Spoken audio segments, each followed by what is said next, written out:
बोलिए शंकर भगवान की जय। आप सभी को श्री गुरु प्रदोष व्रत की हार्दिक शुभकामनाएं। गुरु प्रदोष व्रत भगवान शिव शंकर को प्रसन्न करने वाला तथा समस्त प्रकार की मनोकामनाओं को पूर्ण करने वाला है। इस व्रत को धारण करने से जीव को ज्ञान की, बुद्धि की, पराक्रम की प्राप्ति होती है। इस व्रत को करने से व्यक्ति शत्रुओं पर विजय प्राप्त कर लेता है। इसलिए प्रदोष काल में इस दिन भगवान शिव शंकर का षोडश उपचार से पूजन करना चाहिए। अनेक प्रकार की सामग्रियों से, चंदन से, जनेऊ से, मौली से, लौंग, इलायची, गुड़, इत्र आदि से, फल फूल, बेल पत्र, शमी पत्र आदि से भगवान का धूमधाम से पूजन करना चाहिए। इससे भगवान अत्यंत प्रसन्न होते हैं और उसके जीवन के सभी दुखों को हरकर उसके जीवन में समस्त सुख प्रदान करते हैं। भगवान भोलेनाथ का यह व्रत बड़ा शक्तिशाली तथा संपन्न है। एक समय की बात है, एक समय देवराज इंद्र के द्वारा अपने गुरुदेव बृहस्पति का अपमान हो गया। अब जब गुरुदेव बृहस्पति का अपमान हो गया तो बृहस्पति जी रूठ कर चले गए और अब इंद्र सोचने लगे कि मैं किसे गुरु बनाऊं जो यज्ञ में बैठकर मेरा यज्ञ करवा सके। उस समय त्वष्टा मुनि के जो पुत्र थे, जिनका नाम विश्व रूप था, वह बड़े विख्यात थे, वेद वेदांग शास्त्र पुराण को जानने वाले थे। इंद्र ने उन्हें अपना गुरु बना लिया तथा यज्ञ करवाने लगे।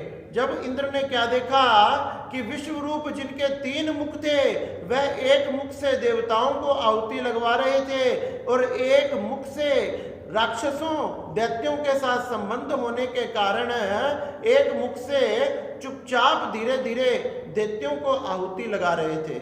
इंद्र ने जब ये देखा कि ये आप क्या कर रहे हैं, इंद्र से रुका नहीं गया और अपने वज्र उठाकर उनके तीनों शीश काट डाले। भ्रम हत्या लग गई। त्वष्टा मुनि को बड़ा क्रोध आया कि सबसे पहले तो मेरे पुत्र को अपना गुरु बनाया और उसके बाद उसकी हत्या कर दी। त्वष्टा मुनि को बड़ा क्रोध आया। उन्होंने अपने यज्ञ से एक वीर पुरुष को प्रकट किया जिसका नाम वृतासुर रखा गया। वृतासुर को कहा कि जाओ अपने भाई की मौत का बदला लेकर आओ, इन देवताओं को बिल्कुल मत छोड़ना। वृतासुर ने दैत्यों की सेना को एकत्रित कर कर देवताओं पर आक्रमण कर दिया और जब देवताओं पर आक्रमण किया तो क्या हुआ, वृतासुर ने चारों तरफ से स्वर्ग को घेर लिया। अब तो दैत्यों और दानवों में घनघोर युद्ध होने लगा। वृतासुर बड़ा शक्तिशाली था, उसने सभी देवताओं को भगा दिया। इंद्र भी उसके सामने नहीं टिक पाया। अब तो इंद्र सोचने लगा कि मैंने क्या करना चाहिए। जब चारों तरफ से उसे कुछ भी समझ नहीं आया तो भागा भागा फिर से अपने गुरुदेव बृहस्पति की शरण में गया और कहने लगा कि हे गुरुदेव, मुझे क्षमा करो।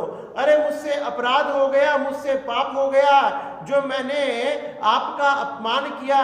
हे गुरुदेव, अपने बालकों की, शिष्यों की रक्षा करो। ये वृतासुर कौन है जिससे हम जीत नहीं पा रहे हैं। जब गुरुदेव बृहस्पति ने बताया ये वृतासुर कोई आम असुर नहीं है, ये बड़ा शक्तिशाली है। इसने गंधमादन पर्वत पर भगवान शिव की तपस्या की और भगवान शिव को प्रसन्न कर कर अनेक प्रकार की शक्तियों तथा वरदान को प्राप्त किया है। और तो और ये पूर्व जन्म में चित्ररात नाम का गंधर्व था जो बड़ा शक्तिशाली था। और तो और इसके पास एक उड़ने वाला सुंदर विमान था जिससे कैलाश पर्वत पर, स्वर्ग पर, अनेक स्थानों पर जाया करता था। एक समय जब यह कैलाश पर्वत पर उस विमान पर उड़कर गया, वहां देवताओं की सभा लगी हुई थी। उन देवताओं की सभा के बीच में भगवान शंकर जी के साथ वामांग में पार्वती जी विराजमान थी और ये उन्हें देखकर हंसने लगा।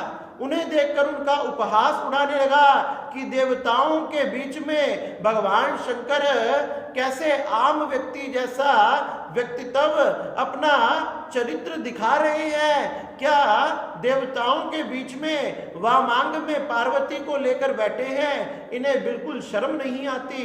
इस प्रकार से जब विचित्र बातें ये चित्ररथ नाम का गंधर्व करने लगा तो पार्वती जी को बड़ा क्रोध आया।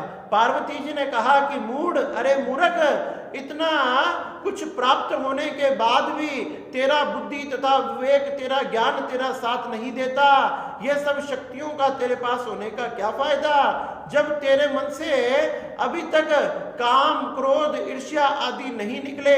जा, मैं तुझे श्राप देती हूं, भरी सभा में तूने हमारा उपहास उड़ाया है, तू इसी समय विमान से नीचे गिर जा, तेरी सारी शक्तियां छिन जाए। इसलिए ये वही चित्ररथ नाम का गंधर्व है जो इस जन्म में वृत्तासुर बना है और भगवान शंकर के आशीर्वाद से अनेक प्रकार की शक्तियों से युक्त है।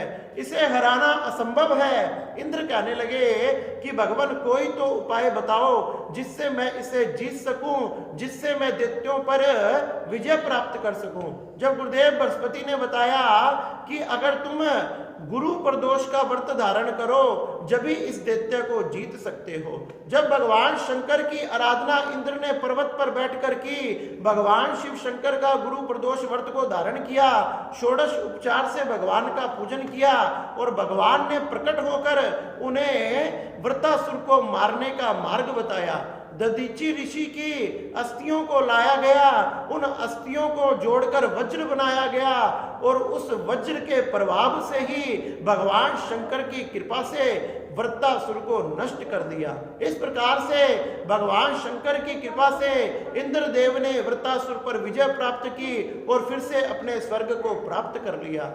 इसलिए जो भगवान शिव शंकर का यह गुरु प्रदोष व्रत धारण करता है, भगवान शंकर उस पर अत्यंत कृपा करते हैं, उसके समस्त दुखों को हरकर समस्त जीवन में सुख ही सुख, खुशियां ही खुशियां भर देते हैं। इसलिए सभी ने इस गुरु प्रदोष व्रत को जरूर धारण करना चाहिए और भगवान शिव की आराधना करनी चाहिए।